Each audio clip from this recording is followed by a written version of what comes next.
রাতের বেলা শোয়ার আগে পড়বেন 33 বার সুবহানাল্লাহ, 33 বার আলহামদুলিল্লাহ এবং 34 বার আল্লাহু আকবার। আল্লাহর পক্ষ থেকে আপনার শরীরে শক্তি আসবে।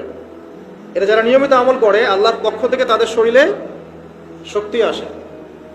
হ্যাঁ, কারণ এইটা রাসূল সাল্লাল্লাহু আলাইহি ওয়াসাল্লাম কাকে শিখিয়ে দিয়েছেন? তার মেয়ে ফাতিমা রাদিয়াল্লাহু আনহাকে। ফাতিমা রাদিয়াল্লাহু আনহা এবং আলী রাদিয়াল্লাহু আনহু তারা দুজন গিয়েছেন আল্লাহ রাসূলের দরবারে, গিয়ে বলেছেন আমাদেরকে একজন দাসী বা দাস দিন, বাসার অনেক কাজ আমরা করতে পারি না, লাগে না কাজের মানুষ। নবী সাল্লাল্লাহু আলাইহি ওয়াসাল্লাম বলছেন যে আমি কি তোমাদেরকে এমন কিছু শিখিয়ে দিব যেটা তোমাদের এই দাস দাসের অভাব পূরণ করে দিবে, প্রয়োজন হবে না? তো অবশ্যই শিখিয়ে দিন।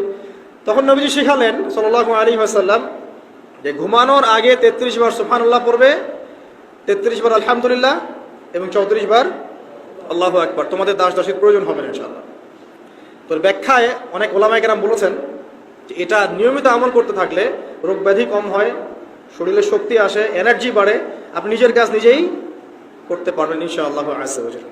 আসুন সামনে যাই। এরকম ঘুমানোর আরো বেশ কিছু আমল আছে, আমি অল্প কয়েকটা বললাম, এগুলোই করা শুরু করেন, আল্লাহ তৌফিক দান করুন। আর যদি পারেন ওযু করে ঘুমাতে পারলে